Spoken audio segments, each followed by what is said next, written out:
Hi, my name is Daniel Ross, and welcome to the RSSN podcast. Today we have Jen, who will be joining us, who is a coach on the RSSN network, and she is also a meeting facilitator on the RSSN network. And she is from Pennsylvania, right, Jen? Hmm. Yeah. Yep. And I'm just so happy that you're here today. And we just wanted to let the viewers know a little bit about you and about your story. And I know you're sober. How long have you been sober? It'll be 5 years in May. 5 years in May. Wow, that's amazing. Congratulations. And I know that we have been able to get to know each other just recently over the Mhm. past few months, and that you've been a part of our network. And it's been great having you on our network. And you've been a huge asset and a huge contributor to our community and what we do on the RSSN.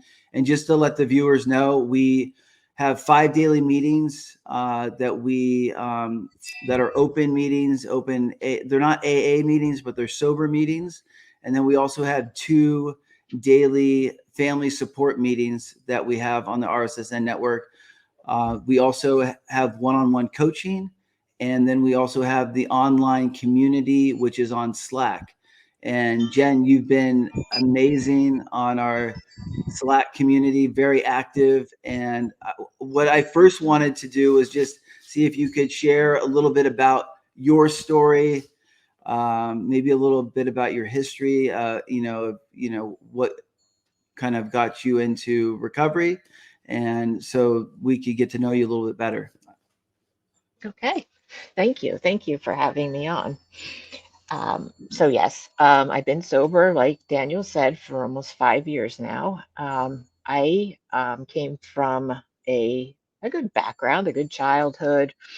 Um, Nothing, it was pretty normal. But I did always like have a feeling of like not belonging in school and bullying so I had a lot of anxiety from the start, but I did not learn how to deal with that. So when I got older, like I got married, I moved to Pennsylvania. I was from New Jersey, moved to Pennsylvania, got married, and had a daughter. Um, I had a good job at the local hospital here, and moved my way up there, and um, things just started going. The anxiety started building up for me between my marriage and just work and just life. Um, so what happened was I Wait, was with Jen, my real quick, how old were you at that point? At that time that you're talking about? I was 28. Yeah, About 20. Okay. 28. Yeah, about 28 when I had my daughter, and and like I said, it was tough. I didn't have a lot of family support up there. Everybody was in New Jersey, and my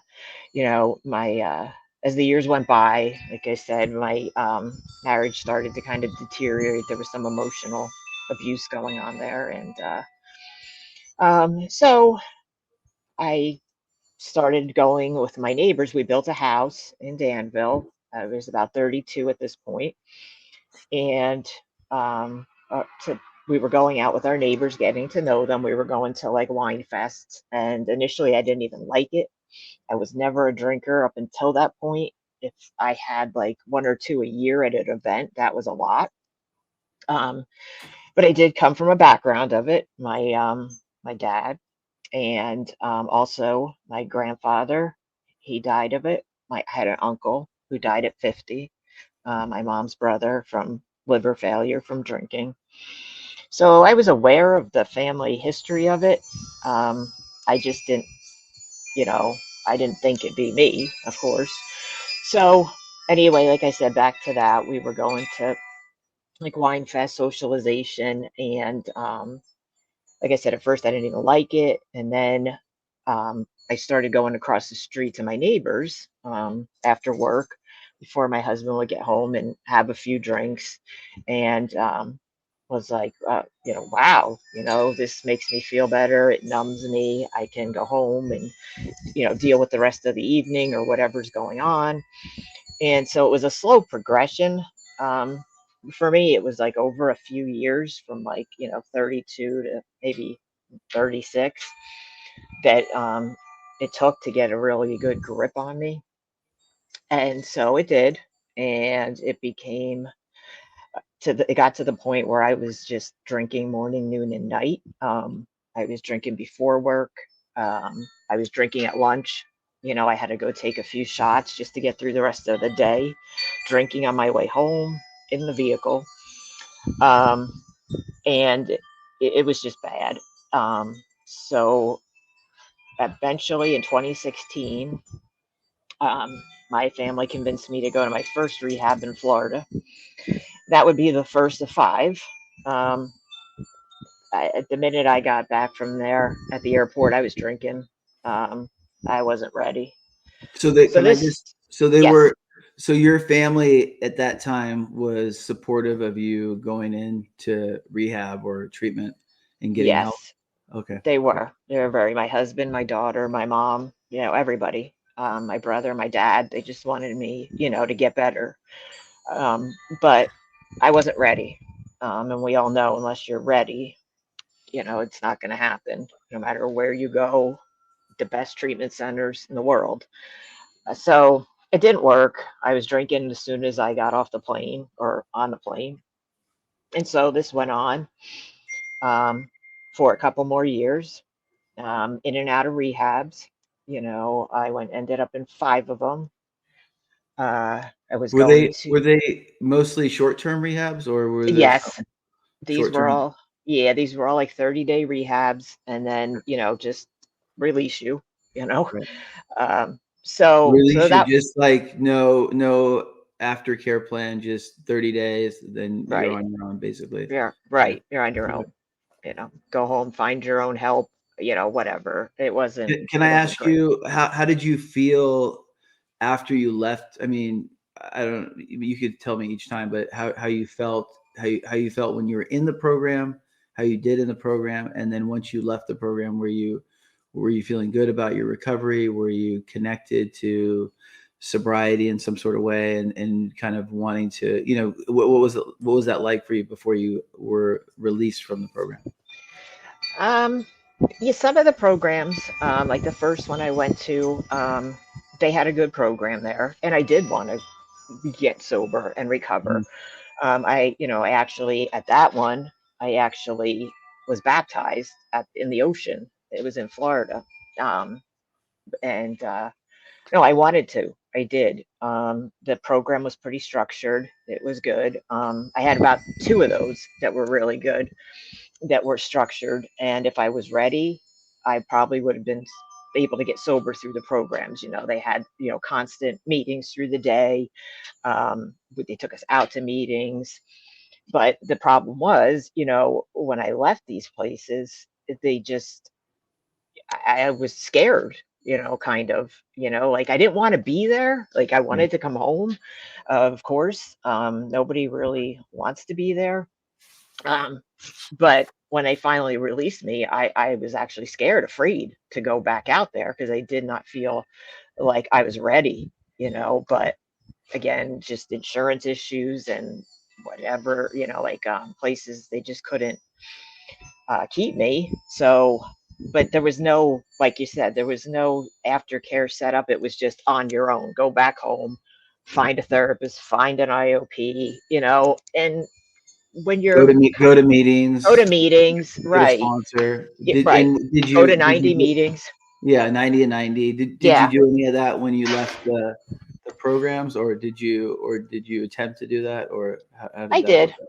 I attempted them. Yeah. I did. I attempted finding some help too. Um, I just don't feel the meetings were for me, like the AA. Now I know that has saved millions of lives. Just in my area, it's just not a lot of meetings, and they just weren't good. I wasn't feeling good after them. I actually got a sponsor at one of them, and she never called me. I would call her, she never set up time with me.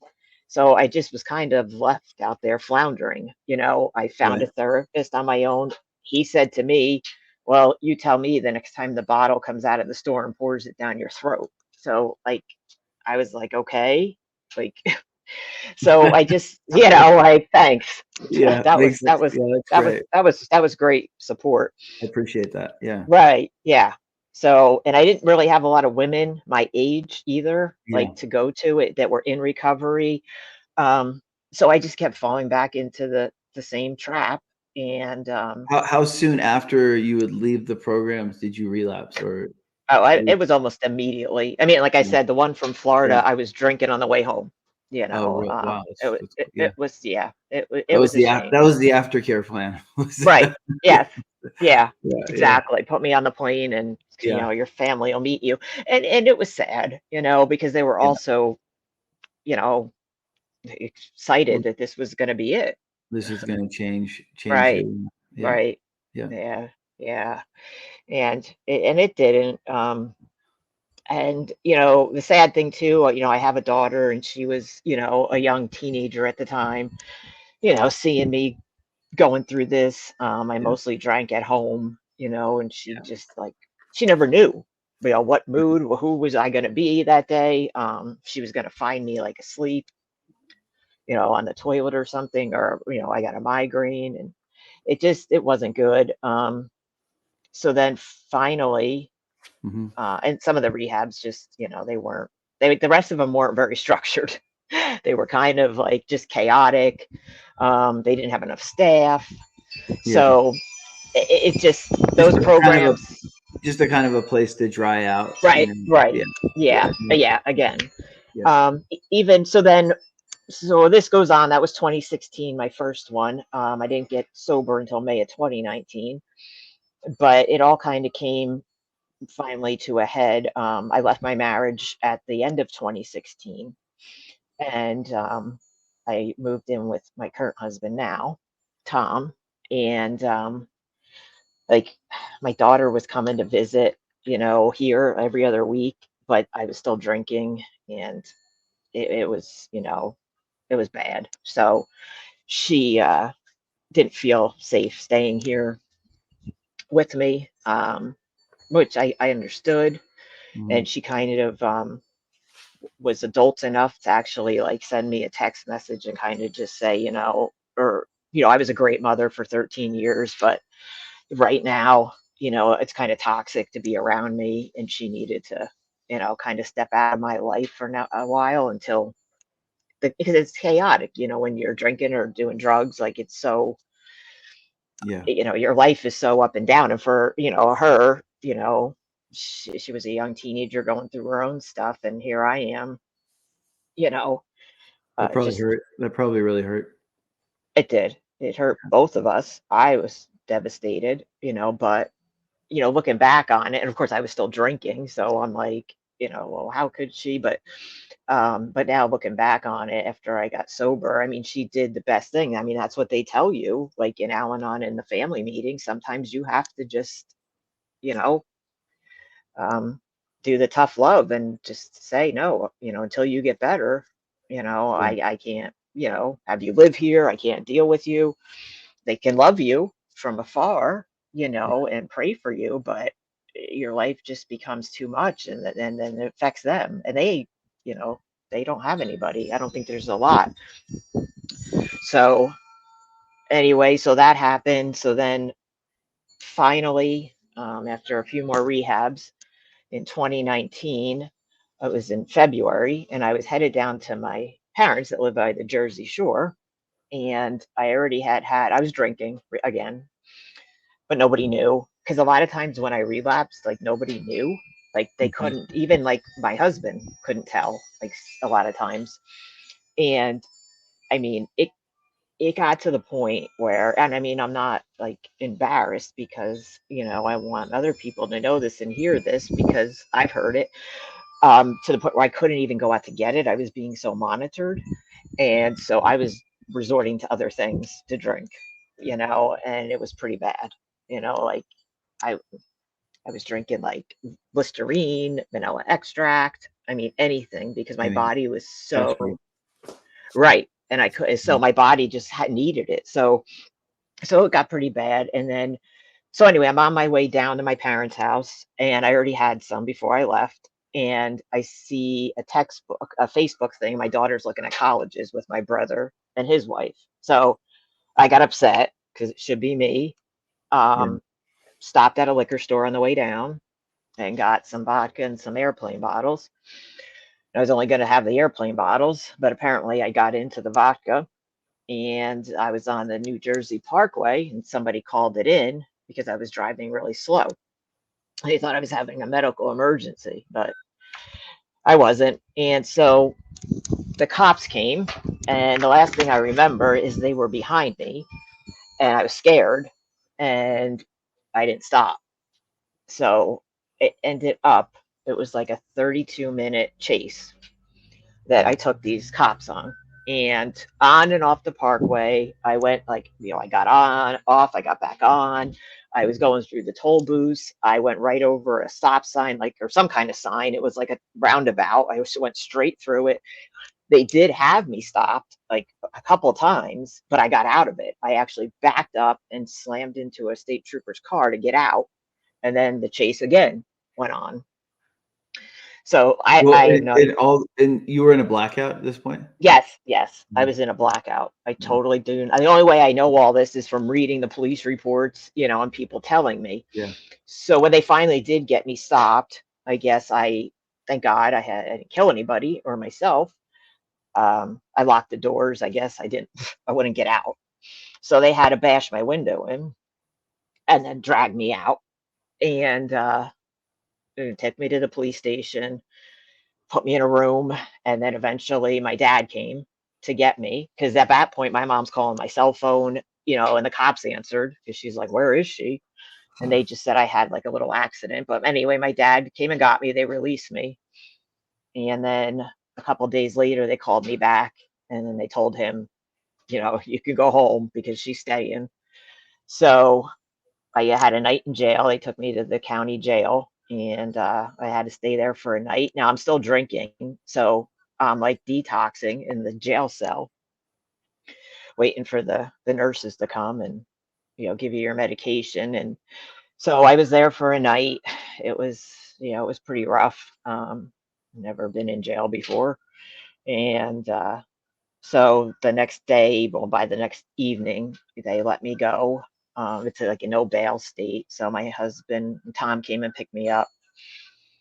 Then we went to my dad's, and the state troopers were going to be coming there to look at my car and everything. And I was in big trouble. I mean, I had like 15 charges against me, plus they called it assault on a police officer, a state trooper, because I backed into the car.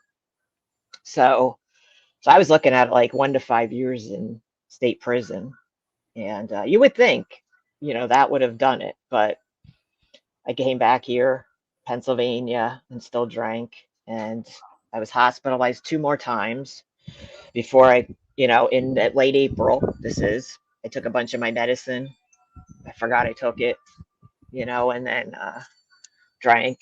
So it was pretty bad. I was like going in convulsions and stuff. So this certified recovery specialist came to me the first time to talk to me, and I didn't want to hear it.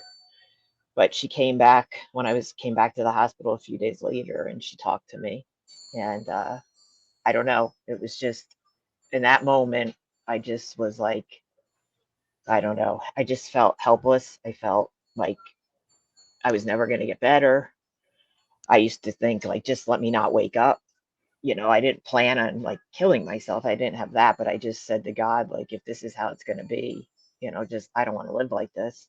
So I just gave it up to him. I said, okay, I said, I can't do this on my own anymore. I need you. I promise, like if you get me through this, I will spend the rest of my life helping others. And then she came in the room to talk to me, and I was ready. So I had to go to one more rehab though.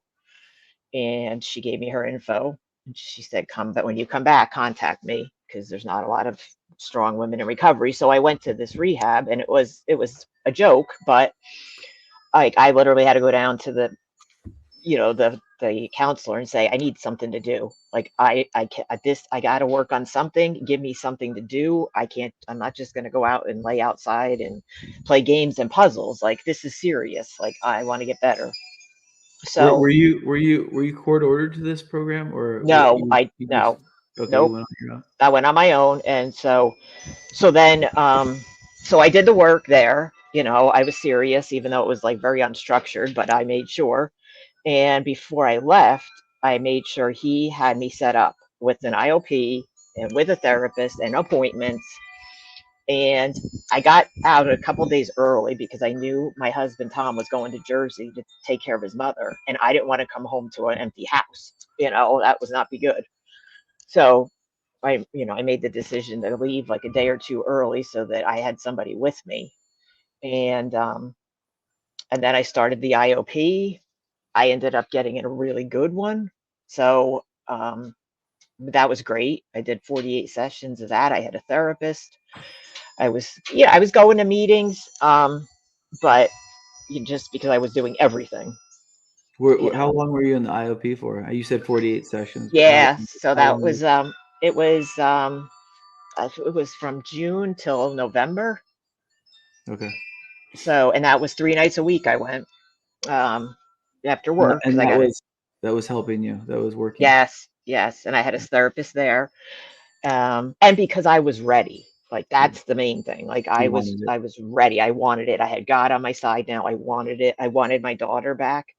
But I had to focus in that group on myself. Like I couldn't get like weighed down by the fact that some people weren't talking to me and my family yet. They're like, just focus on yourself, get better.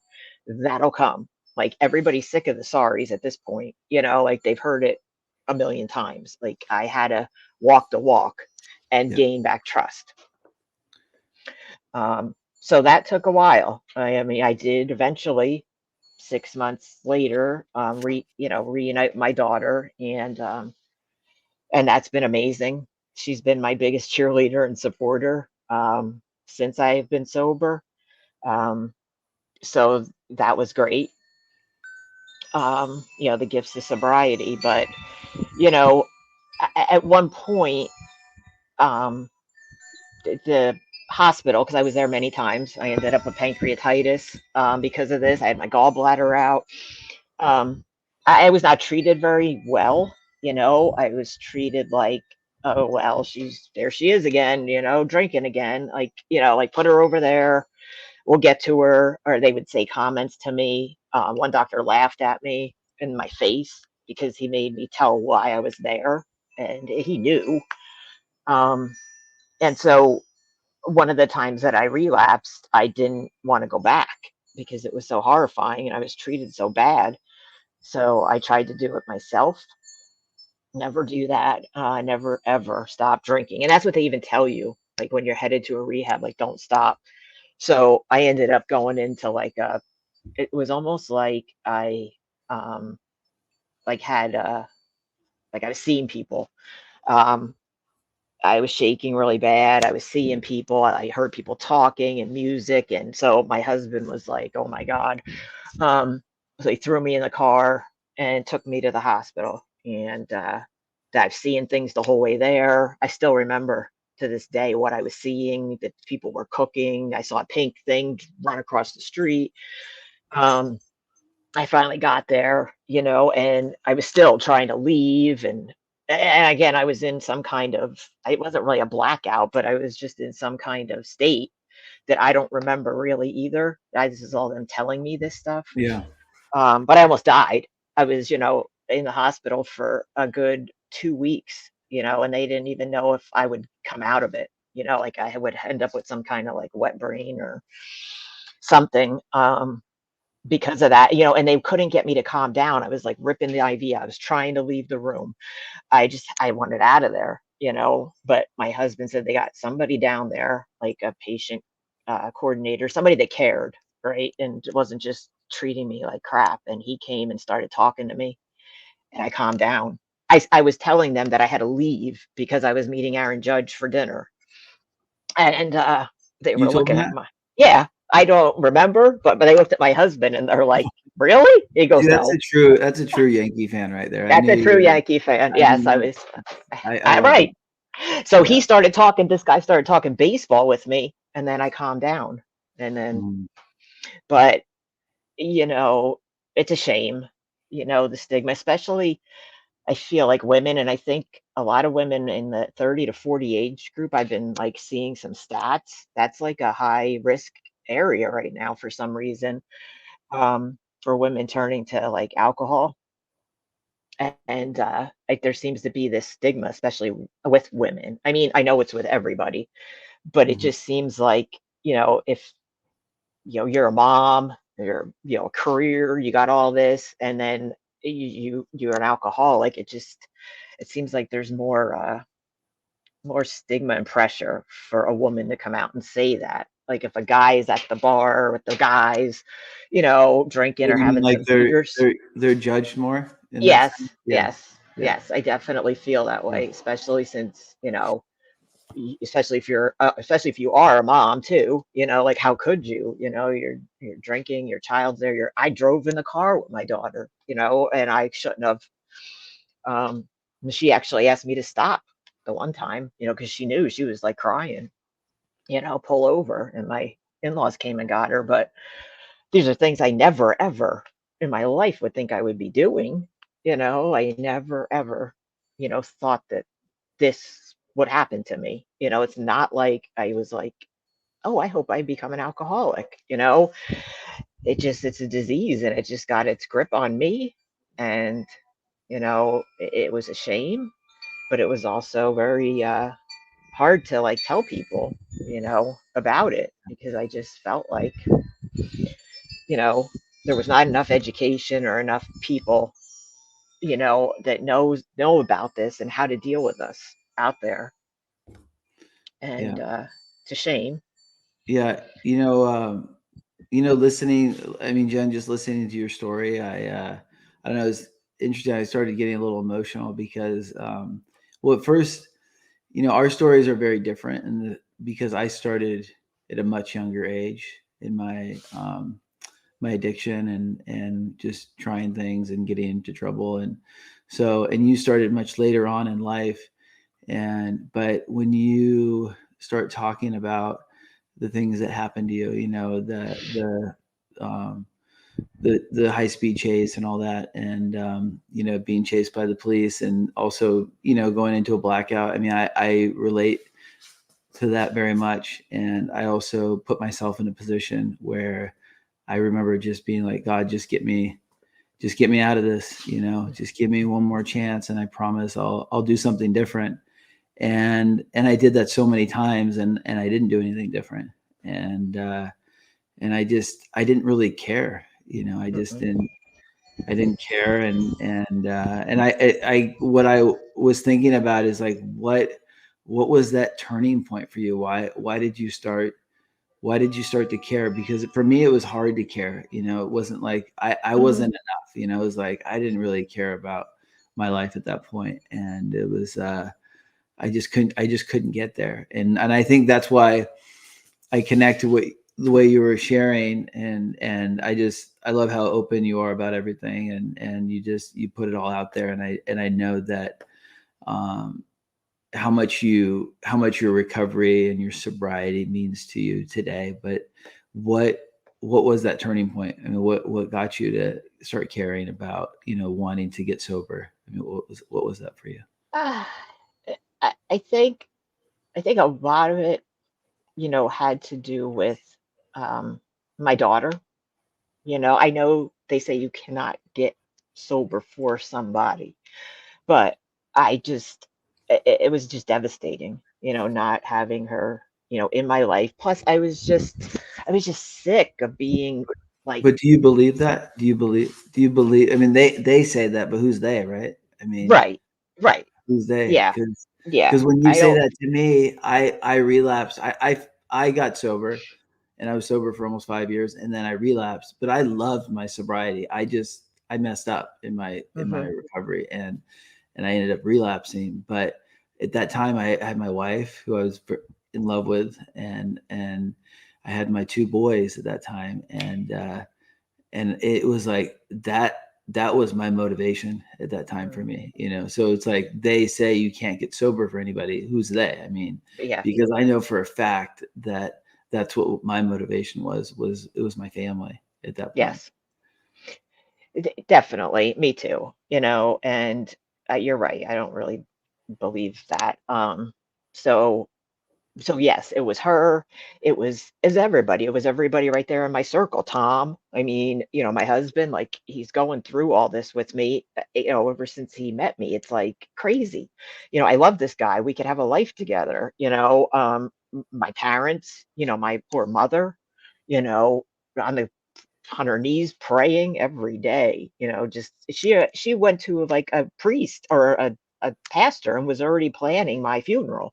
Like what would she have to do? And I was just, I can't keep doing this to everybody. Like I know I can do this. Like I know the Jen. See, I knew how to live, sort of, before without Before, drinking. Like some before, people, they have done this since they're young. I get it. It's like really hard because you never knew any other way. Um, I just had to learn like how to deal with my anxiety that I had never dealt with. And I know that's a lot of people that get into addiction, that there's an anxiety, something else going on, that has to be dealt with, and for me, that was the extreme anxiety, social anxiety, just bad, so I had to learn how to do other things, mhm, to cope with that instead of running to the alcohol. But no, I mean, my main motivation, yes, was my family. And I wanted to live. I didn't want to die, and so that's why, I just cried out to God. I mean, who else, in my mind, that he's my higher power could, get me through this but him. yeah. And, that's been really a What main can I, theme.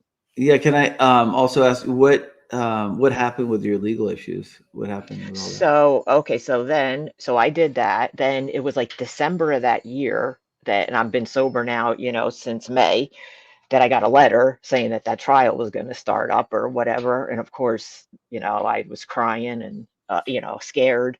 So I had a lawyer, a friend of mine, I knew him from rehab, knew a lawyer down there that had helped her out in a situation sort of the same. So, so that cost me, $10,000.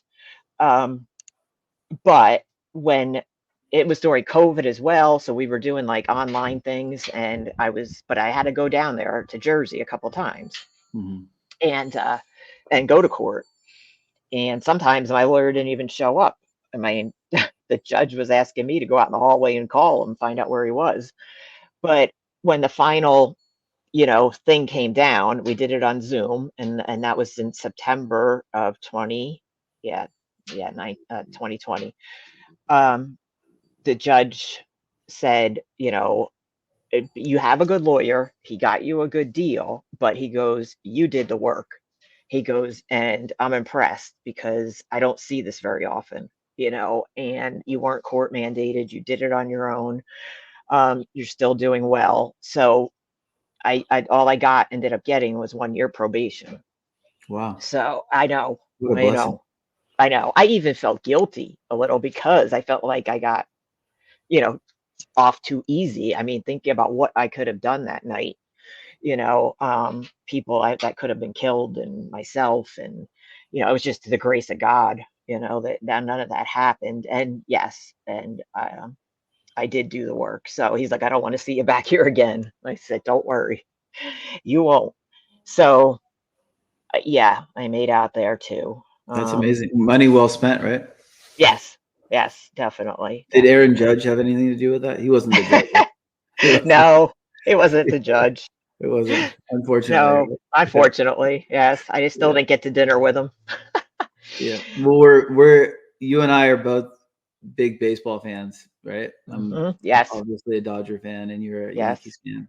huge. But yeah, huge. We're the same age too. Yes, we Yeah. are. Yeah. Yeah, yeah. I'm Both 50. I just turned 51. We're not the same age Saw. anymore. I just actually just turned Ah, 51 a couple that's days all ago. right. So for a little bit, That's we okay. won't be the same age. No, just till But born the October. same year, 1973. Yep.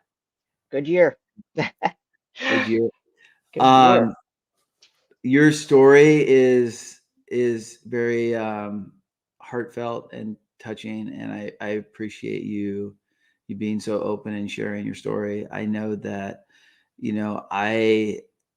I share that I never really thought I was going to get sober, and I didn't really care enough to for a lot of years. And I was also I relapsed many times, and just never really took my recovery seriously. Didn't take my life seriously. Mm-mm. But I know that you have such a love for recovery and helping other people in recovery, and I think we share that with each other, because I truly love my recovery, and I mean, all I really ever want to do is just like help other people in recovery, and I know that that means a lot to you. Could Mm. you share about that a little bit before we close? Yeah, sure. So yeah, so anyway, that was, my goal, was to help people through this because it is a very dark place, and you get to that point where you're so sick and you need to get better. Like, this isn't normal anymore, right? What you're doing. And but you don't know how, where to go, who to call, how to get better. So and it can be lonely, like I said, when you left rehab. So I promised that I would go back and pull some people out and walk this journey with them. So I did go back to school. I became a certified recovery specialist, and I went to school and got a degree for recovery counseling. Um, and I'm on a journey to be, a full time recovery coach, and that's how I um, found you guys um, on LinkedIn, and hooked up with you guys. And I just feel there's so many people out there, they just need somebody that gets it, understands it, and just to be there and walk through it with them, because that was so important to me, when I recovered. Um, and who better than somebody that's been through it, to go back and help people. And I just have a deep, compassion and empathy, and just want to help. You know, I don't want people dying and suffering anymore. And I can't help the world. I get that, but you know, I'm gonna help as many people as I can while I'm here. You know, on Earth, and so I'm just glad that I found RSSN. I think this is a great platform. It would be great if I would have left rehab with something like this. Um, especially for the family side, because I feel like they're just kind of left out there floundering. The loved one goes into rehab, and then they're just all standing there in the aftermath. Not quite sure how to deal with all their emotions and stuff. And yeah, there's Al-Anon, but it's not for everybody. So I just think that this is amazing platform, that it helps both the families and the people in recovery. And so yeah, so I mean, my plan is to help wherever I can, whether it's on this platform, definitely. I want to get my own, thing going as well, to help people, and then be able to leave my job too and do full time recovery, because it's definitely needed. And I just feel really um, pulled to do that and to do God's work, through me, to help people to get Yeah. better. And, you know, Thanks, that's, Jen. oops, I froze. Okay. Thank you. Yeah. Um, I just want you to know that you have a beautiful heart, and I feel very honored to be on here with you right now, and I feel closer to you since you, because I've never heard your story before, No. and it really means a lot to hear your story and for you to share that story with me and with everyone else that's going to watch this. And I'm so grateful you're in my life, and I'm so grateful that you're now a part of my recovery. I really do. I just feel so much closer to you, and I so relate to you, and I'm just glad that I'm so happy you're a part of RSSN, but I'm just so thrilled that you're a part of my recovery today, because you make my recovery that much more meaningful. I mean, just being here today with you has just been amazing. So Yeah. thank you. Seriously, Thank thank you. you. Thank you, No, Jen. thank you. I feel the same way. Thank you. Yeah. I'm so glad I found you guys.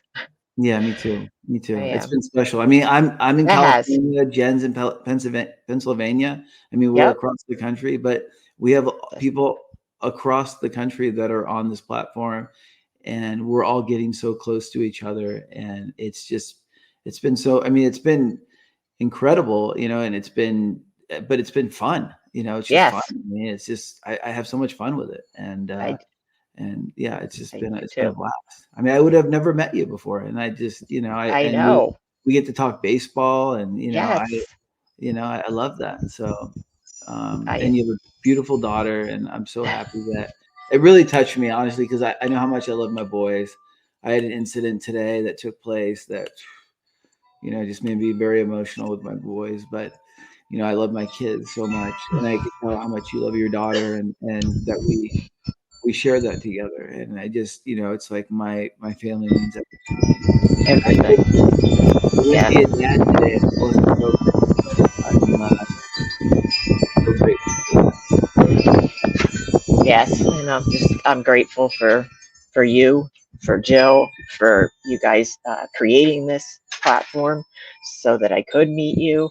And I think it was just meant to be. I was just on LinkedIn looking and saw it, and here we are. And like you said, you guys, you make my recovery so much better. We've gotten closer. Um, yeah, I am so grateful for you guys that you started this, and it means a lot to me, and I know how much it means to you guys, and Yeah, how it does. I can see it, and everything that you guys do, and your hearts are huge, and I'm just so happy and honored to be part of it. thanks for making me Thank tear you. up today too. Oh, sorry, me too. It was probably had something to do with the wind chimes in the background. Probably. I think that's it. Yes. But yeah, I appreciate you. So thanks. It's been awesome. Thank This is you. a great podcast. Thank you. Thank you. You too. Thank you for having me.